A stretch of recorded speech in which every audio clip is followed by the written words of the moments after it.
laughing at me, finding funny my tragedy. Hello, I'm Ian Strathcarron, and I'd like to confess to being a publisher. Not a sin in itself, perhaps, but it does mean a multitude of sins are visited upon me.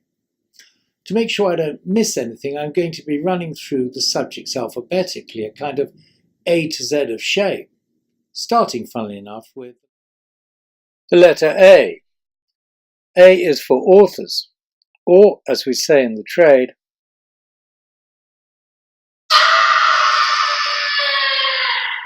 and I speak as one myself. In fact, I only got into this game because my literary agent said I spent all my writing life cursing them, so why not try it? Then I could see if it really was an absolute racket, and if they really are an absolute shower, so I'm a kind of literary poacher turned gamekeeper. Publishing would be a wonderful business if it wasn't for authors. Slightly tongue-in-cheek, as without authors there'd be no books, but boy, do they know how to drive us mad. The word quixotic could have been invented to describe authors, so generally they have no idea of commerce in general, and marketing in particular, and live on their own kind of authorly planet. But what they do know is how to conjugate the verb ego in every tense imaginable, leading to what I can only describe as a delusional sense of self-importance. But I think there are 3 reasons to be sympathetic towards authors.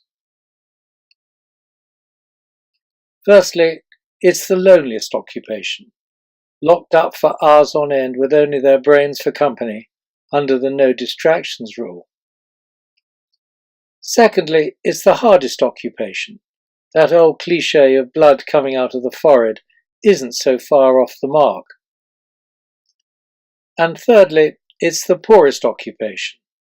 Very few authors make a living from writing, although writing does provide them with a platform to make a living if they can bear to engage with the public. B. B is for book fairs. There are dozens of book fairs, but rarely only 2, Frankfurt in London. In fact, you could say only 1, Frankfurt, and these 2 define the book trade's autumn and spring selling seasons. Lock away several tens of thousands of media executives and creatives in lightless halls with no normal people as witnesses, and you are bound to hear an excess of bombast, baloney, and brouhaha. Frankfurt is by far the most important, held every mid-October and used to announce the following spring titles. Spring in book trade terms means any time in the first half of the year. It's gigantic, with 7,500 exhibitors from 100 countries taking up 7 halls, organised largely by languages. Then there is the London Book Fair, held every spring to announce the autumn titles. Compared to Frankfurt, it's a poor relation.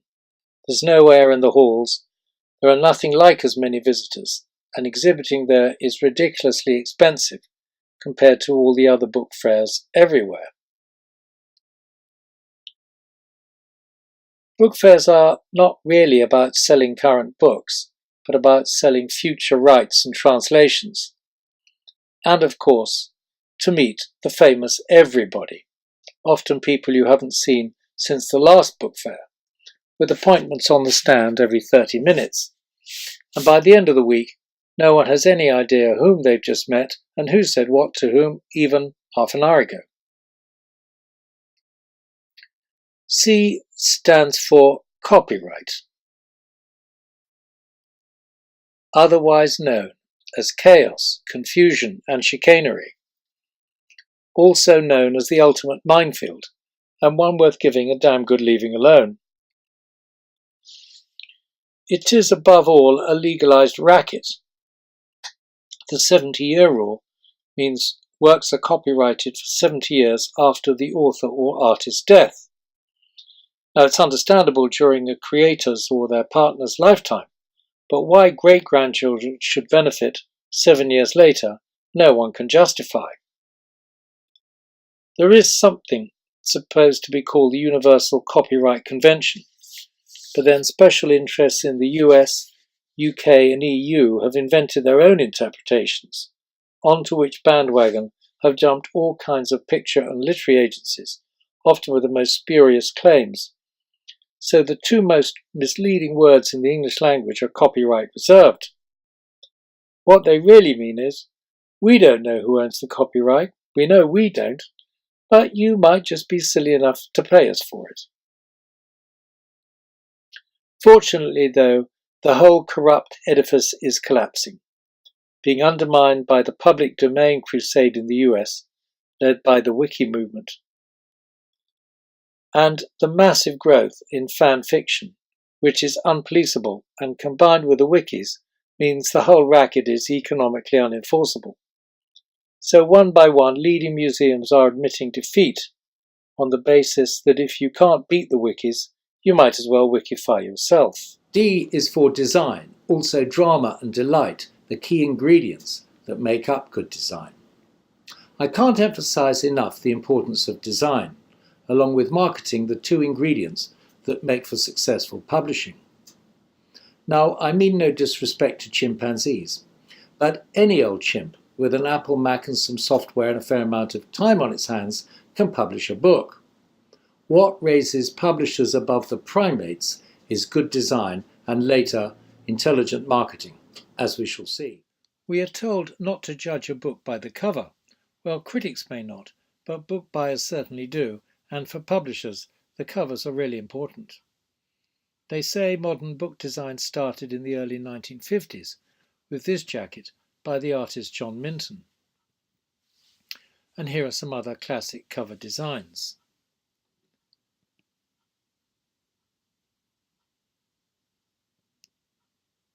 It's fair to say that some books, like these two examples, sell only because of the covers, the content being somewhat piffly.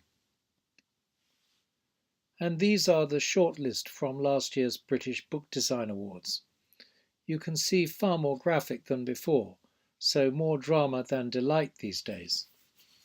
But like hemlines and haircuts, they can only swing one way and the other, so be prepared for a return of the delightful. Books make the perfect gifts if properly packaged. So with certain books we say to ourselves that we're making gifts as much as publishing books. Our books are mostly about art, and therefore have to be objects of art in themselves, a double importance for the design. The book must be a total sensory experience, so everything about it is important. The paper, the end papers, the ribbons, the smell, the touch, the sight of it, all add up to a whole, total, sensual experience. So, E is for editing. Also, for expertise and efficiency. Perhaps in the subject matter, but also expertise in editing. And there's much more to editing than is generally realized. And efficiency because this is where the costs can spiral. If the editing takes longer and so costs more than estimated, you can guarantee there's trouble ahead. I'm going to include proofreading and indexing in editing. And if the text is already written, the editor reads it all at once and will be looking at tightening the text, looking for repetitions and checking facts so that names are spelt correctly, the dates are accurate, etc. If the text hasn't yet started, the author and editor will work together chapter by chapter. The better the author, the more they appreciate an editor. The idea being that the whole is greater than the sum of the parts. Proofreaders live in horror at the advent of the spell checker. And here's a poem to celebrate it all. It's called Ode to a Spell Checker.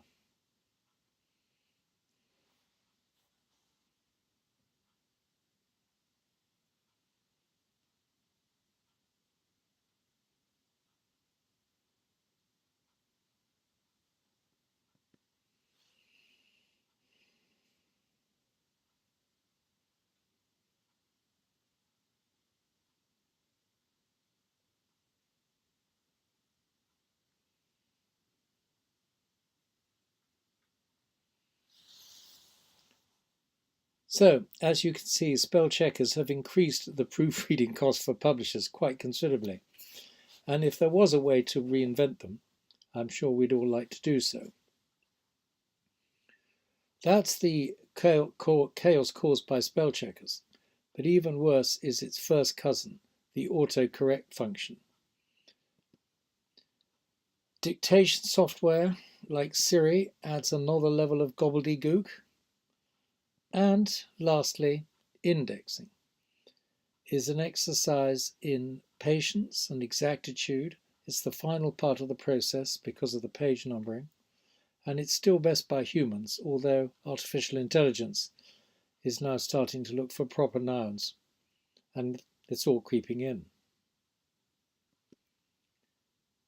Going on now to F for festivals and literary festivals, to be precise.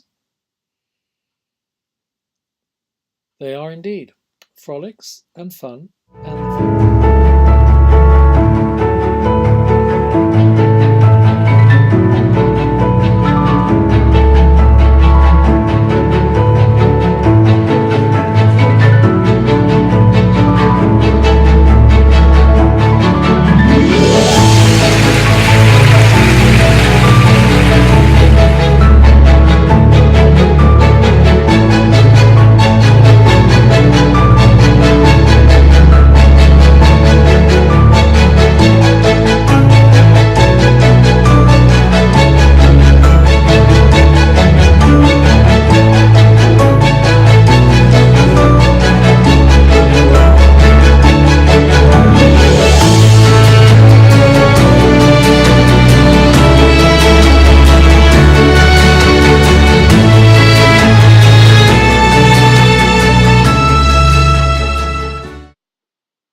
festivals are the great phenomena of our times, the mass cultural gatherings of like-minded people.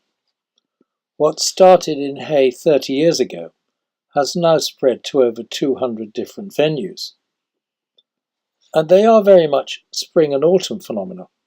So any advice we have to festival organisers is for a better choice of authors, spread them out a bit.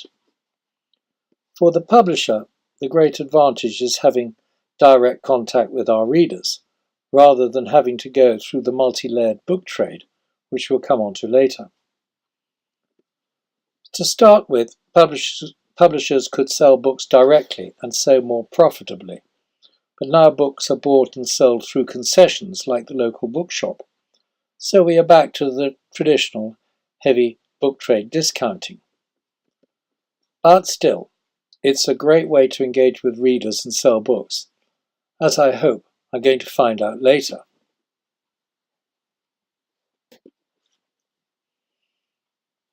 G stands for gremlins.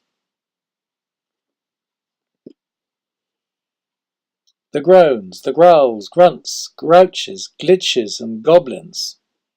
In other words, what could possibly go wrong? Or more likely, what could possibly go right?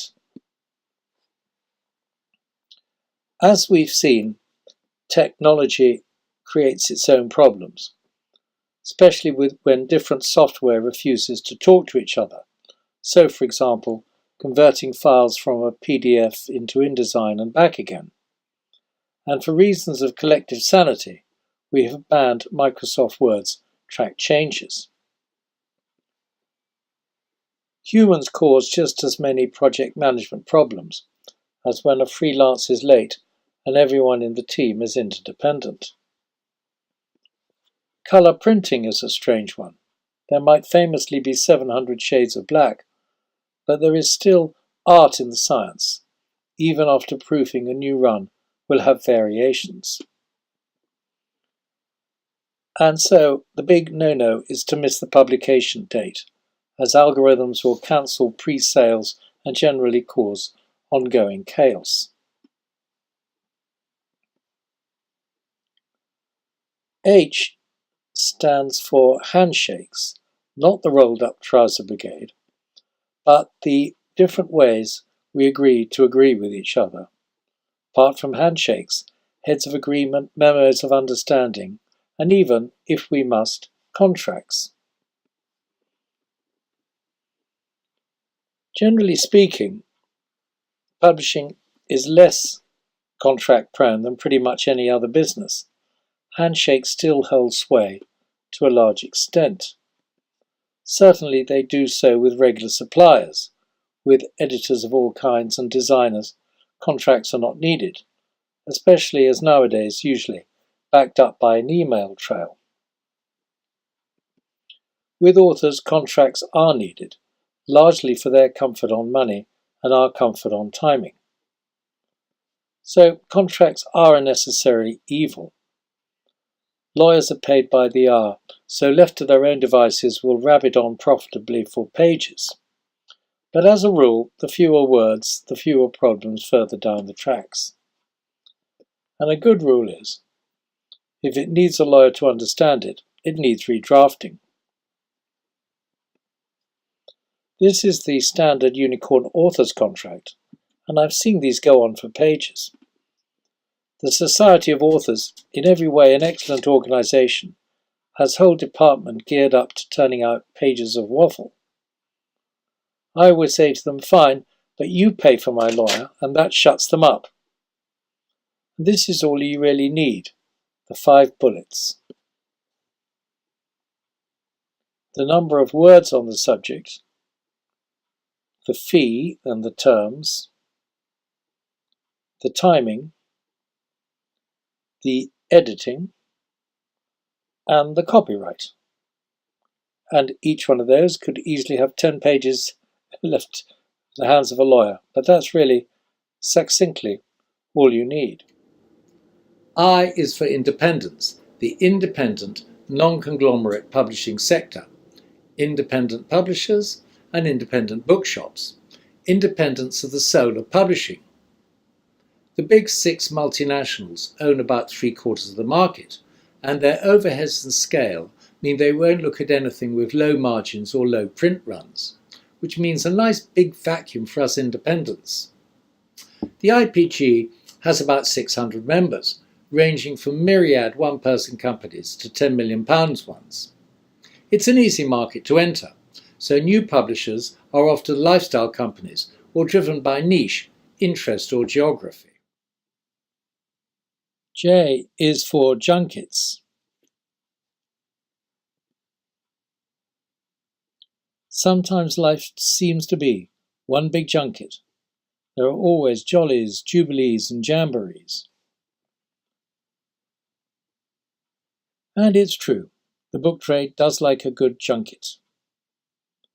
Book launches. Every book seems to need a launch. They're really authors' private parties.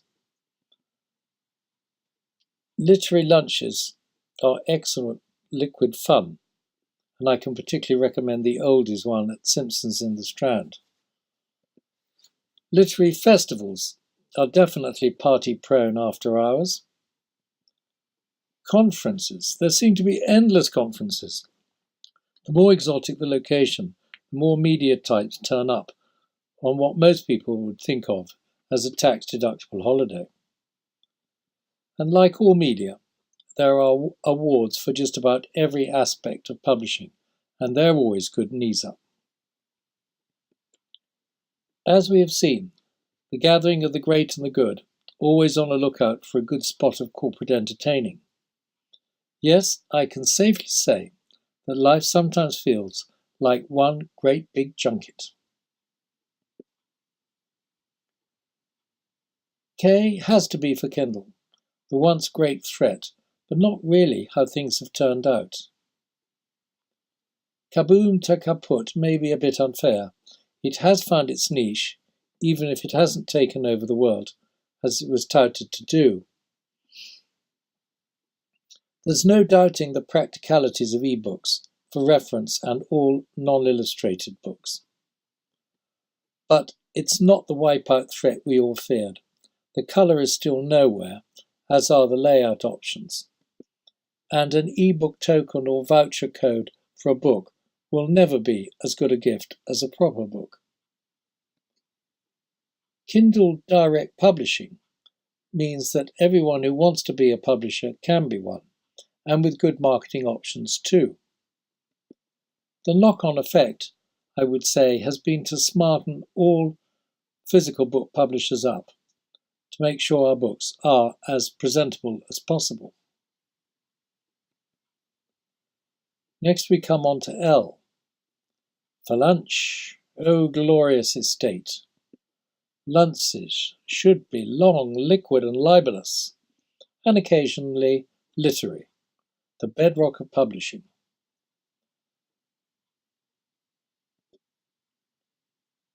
Like all resistance to contracts, publishing is the last resistance to fast food lunches, or perish the thought, no food lunches.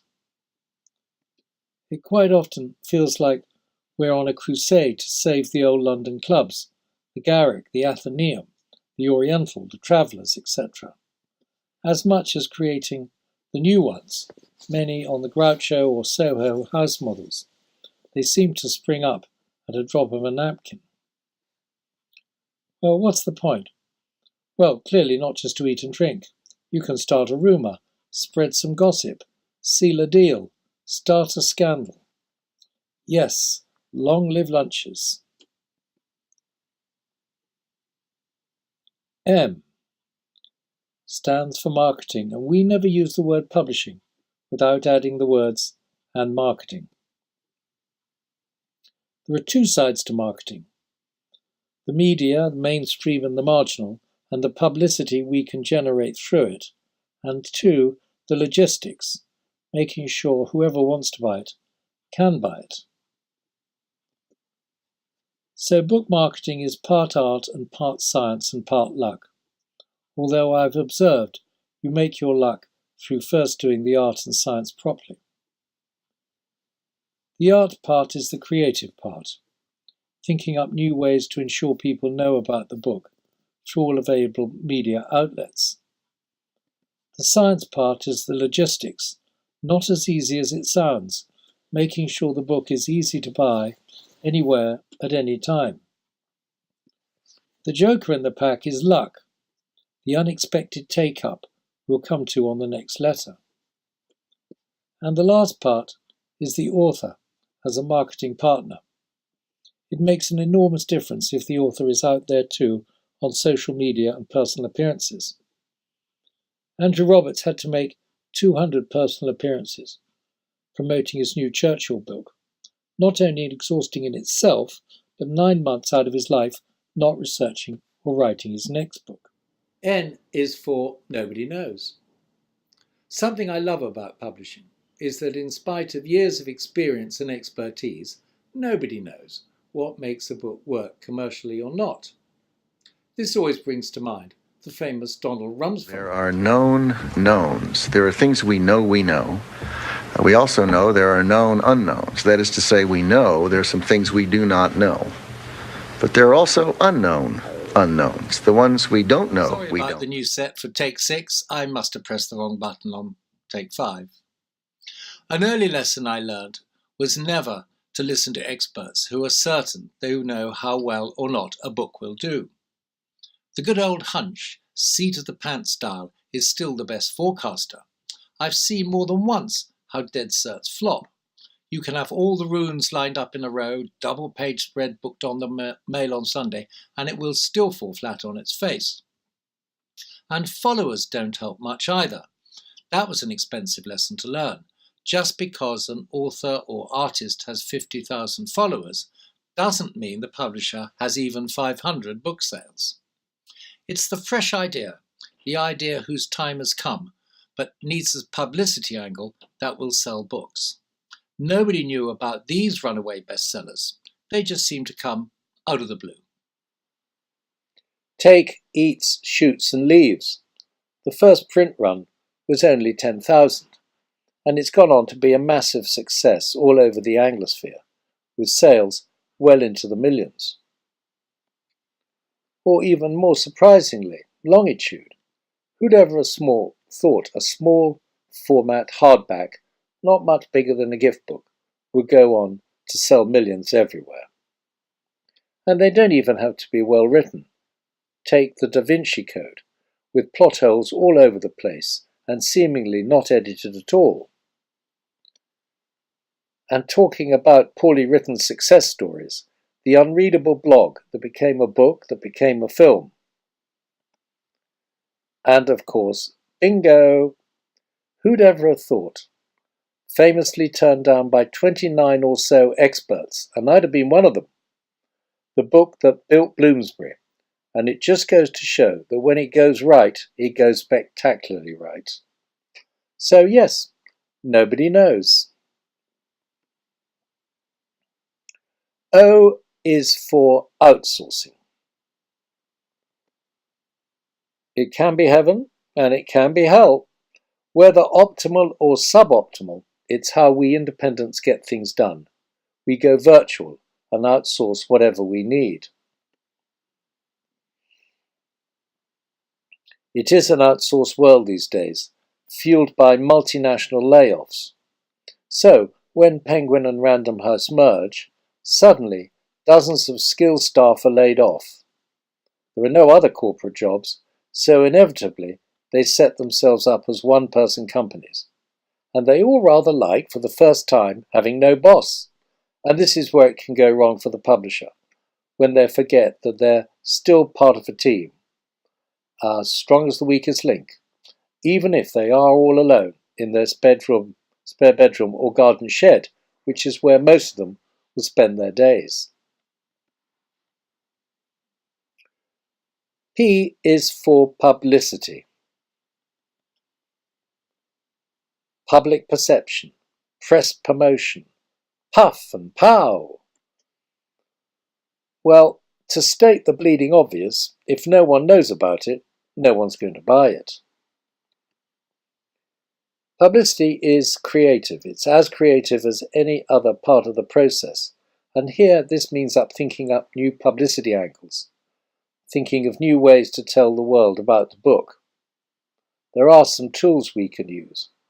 Gorkana, for instance, is a media database, and a number of others we subscribe to. And these track where reviewers and increasingly bloggers are working, and also reviewers or bloggers working in each special interest or niche.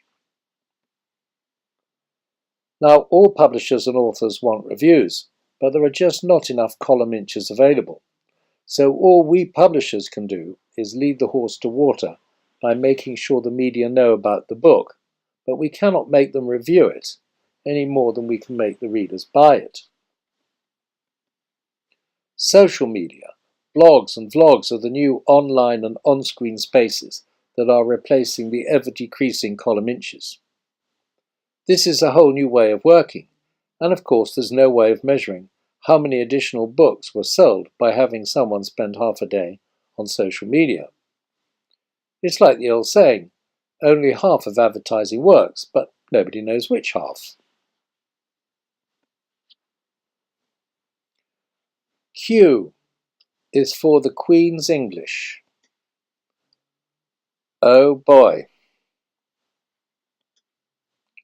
Yes, a minefield, full of opinions of rights and wrongs.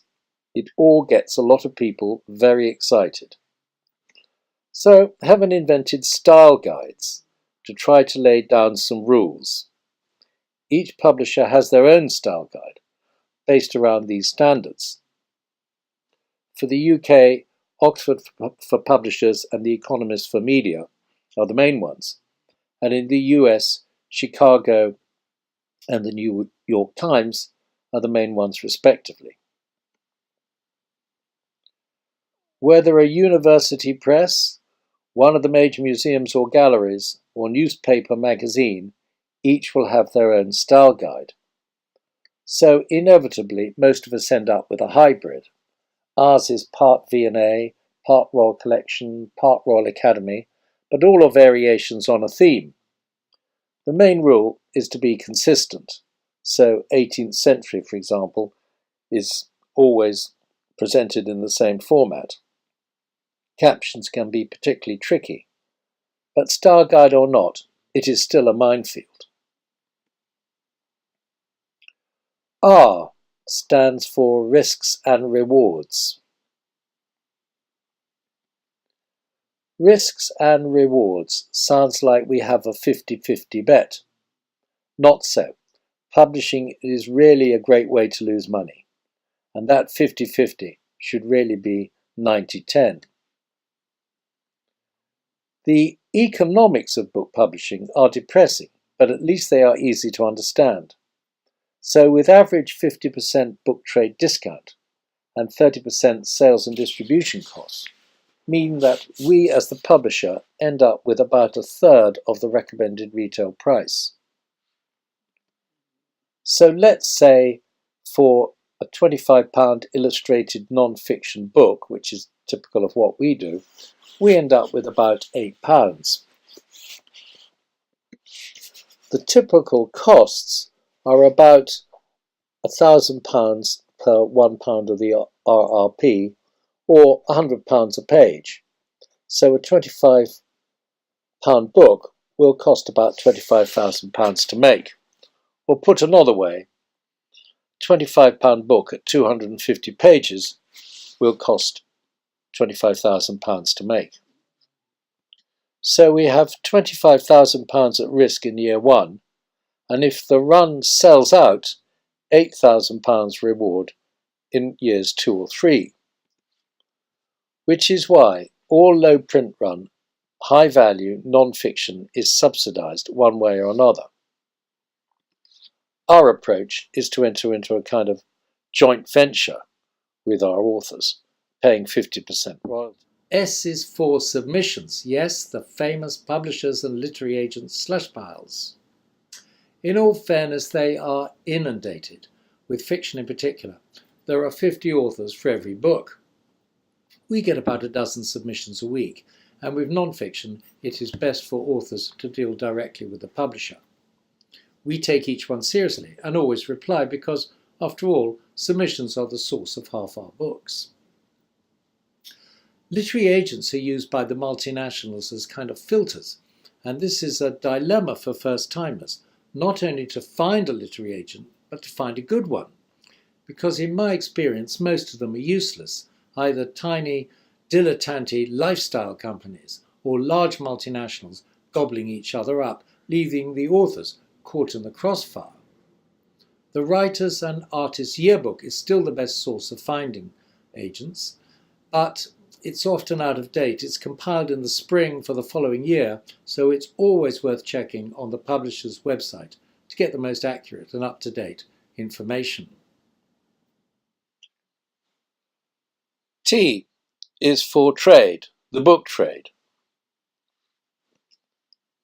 Trickling tremulously through treacle. It's hard going through an inherited supply chain that reeks of inefficiency. The biggest single reason why publishing is so unprofitable. It needn't be like this, but somehow it just is the subtitle of this talk and forthcoming book, and it really sums up my frustration with the mad ways of the book trade. If you sat down to devise the most wasteful supply chain imaginable, you would invent the book trade. When a newcomer asks why, they're told, oh, it's always been done like this. Part of the madness is returns, as in sale or return. So all books sold to the trade are on sale or return, so you never know how many you've really sold, and then have the expense of receiving them back, often shop-soiled, when they haven't sold. This is the supply route, so you, the reader, will buy the book from the bookshop, who would have bought it from a wholesaler, who would have had it delivered from a distributor, who in turn will have had it delivered from the publisher. And if you return the book or the book doesn't sell, it goes all the way back again. And you can see that each one of these people are taking their cut of what little profit there is. You would think that Amazon, the ultimate disruptor and not hidebound by tradition, would cut out all the middlemen and deal directly with the publisher. But no, even they do it the old-fashioned way. Which is why all publishers sell as much as possible directly through their websites. We've even got our own Amazon seller to do just this. U stands for unicorn. my own publishing company, and please forgive the plug and this bit of blatant puffery. So we have 3 imprints, all bound by history: Unicorn for the visual arts and cultural history, Uniform for military history, and Universe for historical fiction. We've often thought of adding Uniporn to try to finally make some money, but haven't quite managed that yet. Then we have our own sales and distribution company that not only sells our own books, but those of the Imperial War Museum, Royal Armouries, London Transport Museum, and others. So that's us. And please feel free to contact me if you need to find out any more information. On to the letter V now, and I'm often asked about vanity and self-publishing, so I put them together here and added on what people call hybrid publishing. Vanity publishing as it was is kind of dying really and being replaced by self-publishing, which can do the same and better for less money. Hybrid publishing is a kind of halfway house for people who don't want the hassle of the editing and the design or the hustle of the marketing sides of publishing. And self-publishing is just that, a total do-it-yourself package whereby the author does everything. And of course there are endless mixes and matches between self-publishing and hybrid publishing. Some self-publishing considerations. Self-publishing means you can control everything.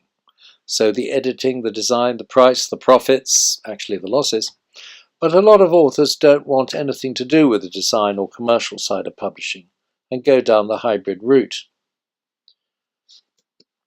Then there is the design dilemma, by which I mean that book design is a specialist skill. So the question is to invest in proper book design or not, as there's no guarantee success even if you do. But you know that without a good design, it will have no chance whatsoever. The big snag of self-publishing is the marketing, and unless you know how to do it yourself, your garage will soon be as full of unsold, self-published books as all the others that have gone before. But it is booming. People still love books, writing as well as reading them, with crowdfunding now an important new element in financing it all. W has to be Waterstones, now rebranded without the apostrophe. And where would we be without them? Where indeed? Now the only nationwide chain, recently bought by US venture capitalists, and of course everyone feared the worst, as a nationwide high street retail chain has great asset stripping potential. But actually the opposite's happened. There are 280 local bookshops, and they are now expanding into new towns, crucially choosing ones without bookshops and upgrading some of the older ones. They recently bought foils to add to Hatchards. They're expanding online, and they're the leading light in the children's charity book trust. So what's not to like?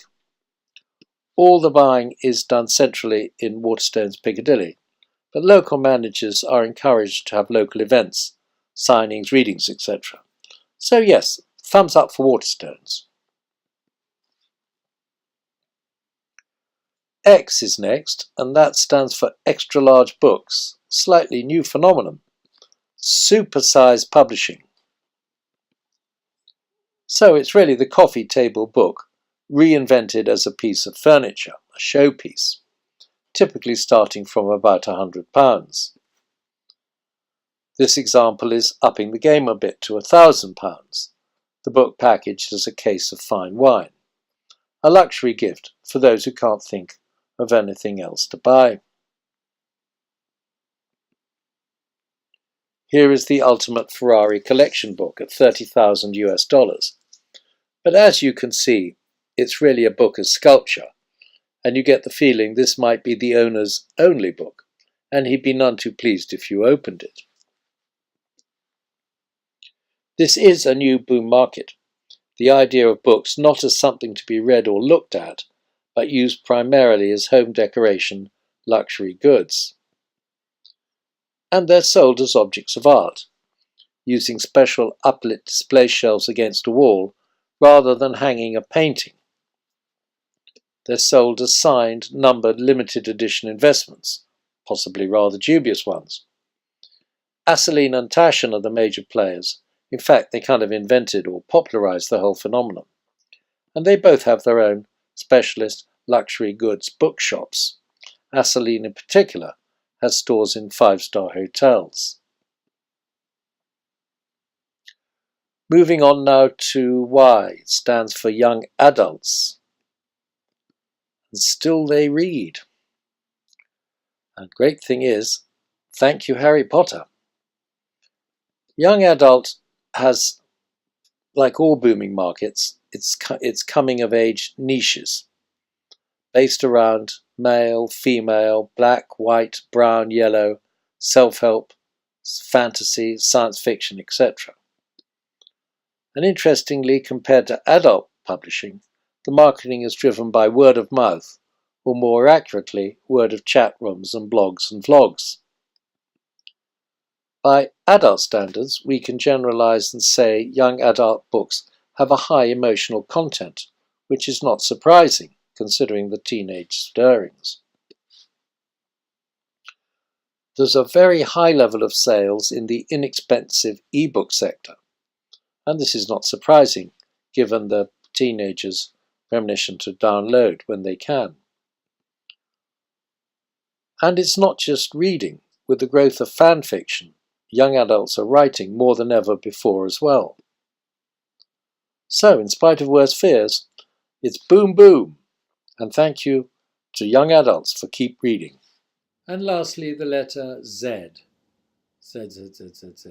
And I hope I haven't put you to sleep, and that you've enjoyed this short romp through the wonderful world of publishing. Goodbye.